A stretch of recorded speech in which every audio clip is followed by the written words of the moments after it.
ہر عروج کو زوال ہے اور ہر زوال کو عروج۔ بنو امیہ کی 90 سالہ اقتدار کے زوال کا آغاز اس وقت ہوا جب 747 ہجری میں مشرقی خراسان سے بغاوت کے طوفان نے جنم دیا، جس کی قیادت ابو مسلم نامی جرنیل ہاتھوں میں سیاہ عباسی پرچم لیے کر رہا تھا، جو فارسی سے مسلمان ہوا تھا۔ یہ سرحدی خطہ آج شمالی ایران پر مشتمل ہے۔ اس کے علاوہ ترکمانستان اور افغانستان کے کئی علاقے بغاوت کے لیے مکمل تیار تھے، جہاں عرب اور غیر عرب مل جل کر رہا کرتے تھے۔ وہ آپس میں شادیاں کرتے، مل جل کر لڑا کرتے تھے۔ یہاں کے لوگوں میں اموی حکمرانی بہت غیر مقبول ہو چکی تھی۔ مزید یہ کہ عباسیوں نے کئی دہائیوں تک اپنے ایجنٹوں اور مبلغوں کے ذریعے یہاں کے لوگوں کی ذہن سازی کی تھی، جو اموی خلیفہ کے خلاف نفرت میں مزید اضافے کی وجہ بنی۔ عباسی اموی تخت کو الٹانا چاہتے تھے اور خود کو خلافت کا زیادہ حقدار سمجھتے تھے، اس لیے انہوں نے لوگوں میں نفرت اور بغاوت کا بیج بہت پہلے ہی بو دیا تھا، جو اب تن آور درخت بن چکا تھا۔ چنانچہ جب ابو مسلم نے بغاوت کا اعلان کیا تو لوگ جوک در جوک اس کے لشکر میں شامل ہونا شروع ہو گئے۔ لشکر میں شامل ہونے والے زیادہ تر لوگوں کا تعلق فارسی اور مشرقی ایشیائی خطوں سے تھا، جو بہترین جنگجو سمجھے جاتے تھے۔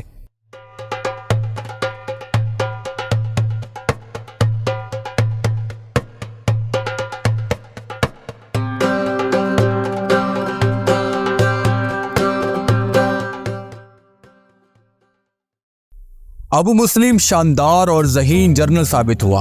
اس نے کئی فتوحات کی اور 749 ہجری میں اموی لشکر کو شکست دے کر آخرکار کوفہ پر بھی قبضہ کر لیا۔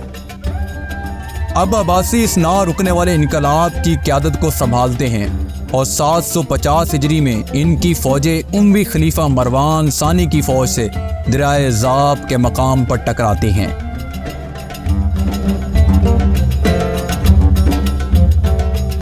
اس کے بعد جنگ میں جو کچھ بھی ہوا وہ ہمیں عباسی ذرائع سے معلوم ہے۔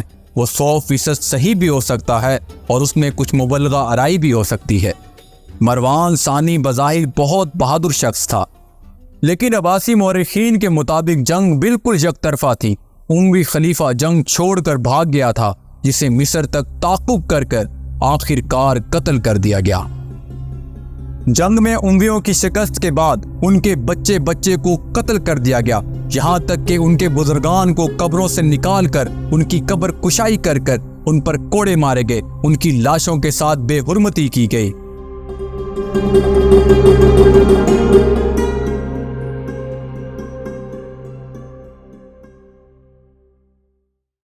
ابو العباس الصفہ پہلا عباسی خلیفہ منتخب ہوا۔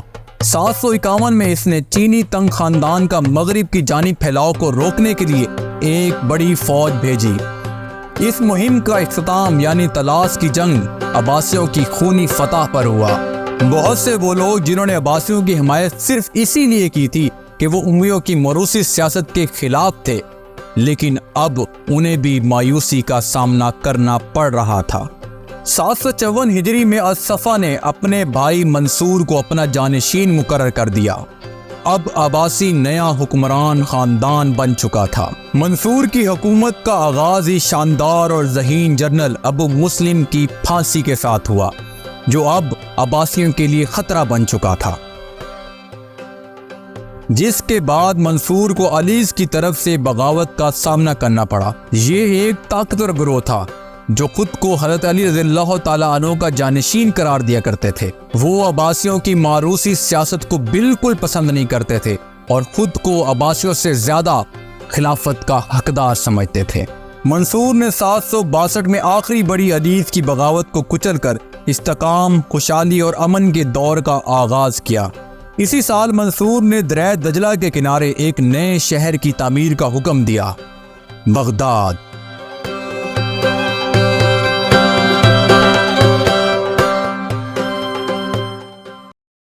جو بعد میں جا کر مسلمانوں کی سب سے بڑی درسگاہ اور خلیفہ کا گھر بنا۔ منصور کے پوتے ہارون رشید کے دور میں خلافت اسلامیہ جس طرح سے پھلی پھولی اس طرح سے پہلے کبھی پھلی پھولی نہیں تھی۔ وہ شہر بغداد سے بے حد محبت کیا کرتا تھا۔ مورخین خلیفہ ہارون رشید کو انصاف پسند اور حق گو بادشاہ کے طور پر لکھا کرتے ہیں۔ مزید یہ کہ مورخین اس کو صحیح ہدایت یافتہ سمجھتے ہیں۔ 1001 نائٹ عربی ادب کا ایک شاہکار ہے۔ اس میں ہارون رشید کو ایک متقی، دانشمند، مہربان حکمران کے طور پر بیان کیا گیا ہے، جو دن میں 100 مرتبہ نماز پڑھتا تھا اور ہر دن کا آغاز 100 درہم کی خیرات سے کیا کرتا تھا۔ ہارون رشید بھکاریوں کے بیس بدل کر بغداد کی گلیوں میں گھوما کرتا، یہ دیکھنے کے لیے کہ اس کی رعایا کیسی زندگی گزار رہی ہے۔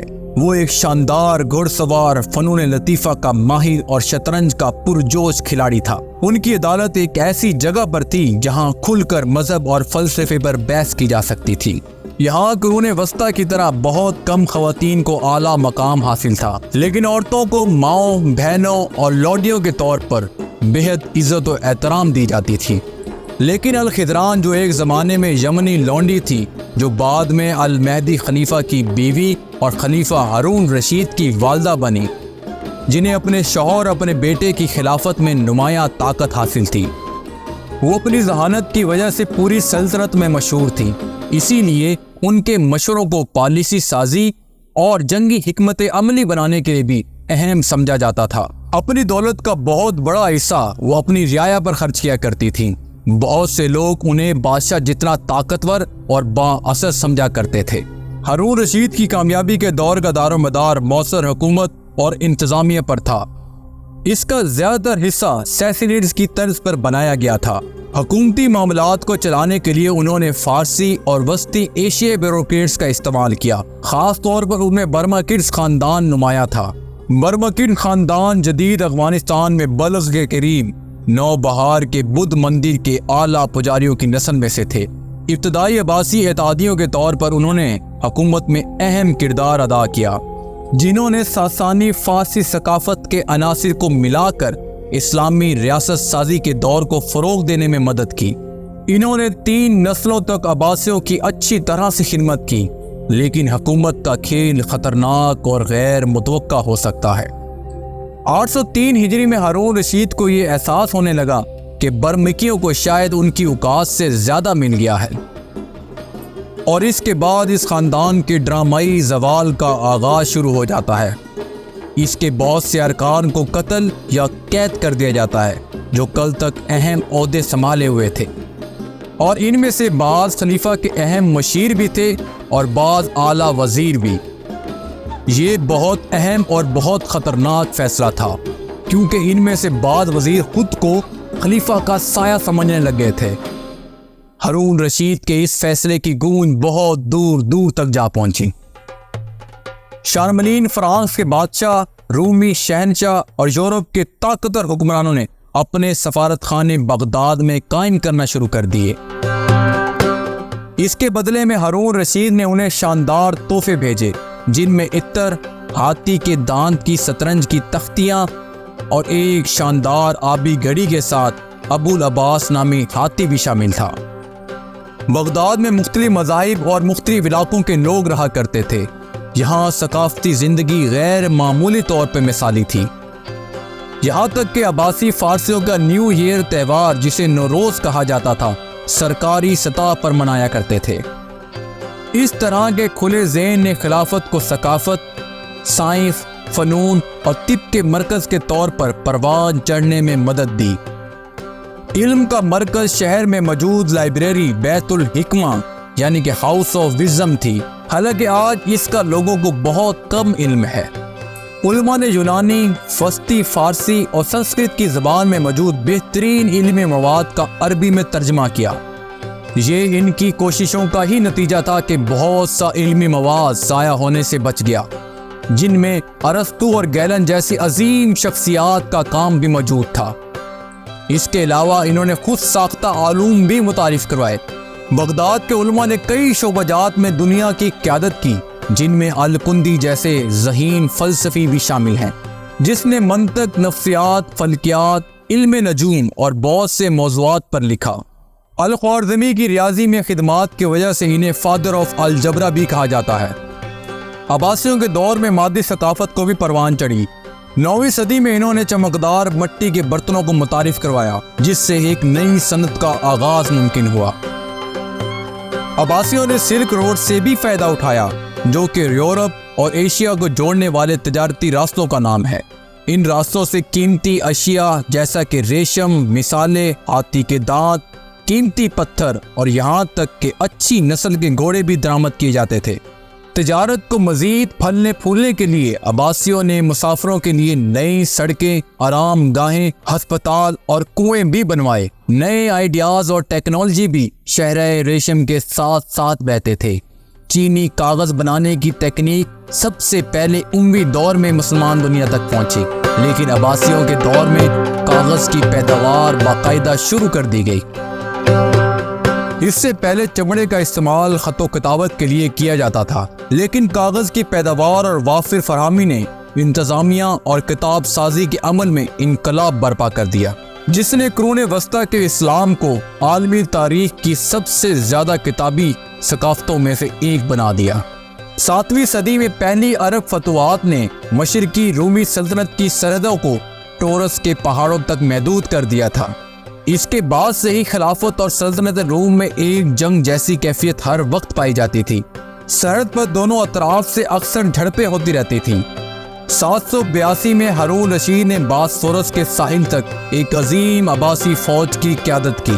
804 تک مشرقی رومی سلطنت خلافت اسلامیہ کو سالانہ ٹیکس ادا کرتی رہی۔ جب شہنشاہ نیکرفورس نے ٹیکس دینے سے انکار کر دیا تو عباسی ایک بڑی فوج کے ساتھ ٹورس کے پہاڑوں کو عبور کر کے رومنز کو حیران کر دیتے ہیں۔ رومنز کو عبرتناک شکست کا سامنا کرنا پڑتا ہے۔ شہنشاہ خود بھاگنے اور جان بچانے میں کامیاب ہو جاتا ہے۔ جھڑپوں اور حملوں کا سلسلہ برسوں تک جاری رہا۔ یہاں خلیفہ ہارون رشید مغرب میں اپنی سرگرمیوں میں مشغول تھا۔ وہاں 809 میں مشرقی خراسان میں اسے بغاوت کی خبر ملی۔ اسی بغاوت کو کچلنے کے لیے جب وہ مشرق کا سفر کرتا ہے تو وہ سفر اس کا آخری سفر ثابت ہوتا ہے۔ شدید بیماری کی حالت میں ہارون رشید خالق حقیقی سے جا ملا۔ اس کے 22 سالہ دور کو عباسی خلافت کے سنہرے دور کے طور پر یاد رکھا جاتا ہے، جو خوشحالی، استحکام فکری اور کامیابیوں کا دور تھا۔ لیکن ہارون رشید کا پرامن جانشین کو یقینی بنانے کی کوشش ایک بہت بڑے طوفان کو دعوت دینے والی تھی، اور جس کی وجہ سے خلافت دوبارہ خانہ جنگی کا شکار ہوگی۔ سنہرے دور کا اختتام کیسے ہوا، عباسیوں کی تباہی، منگولوں کی آمد اور بغداد کی تباہی کیسے ہوئی، یہ سب کچھ جانیں گے آپ اگلی قسط کے اندر۔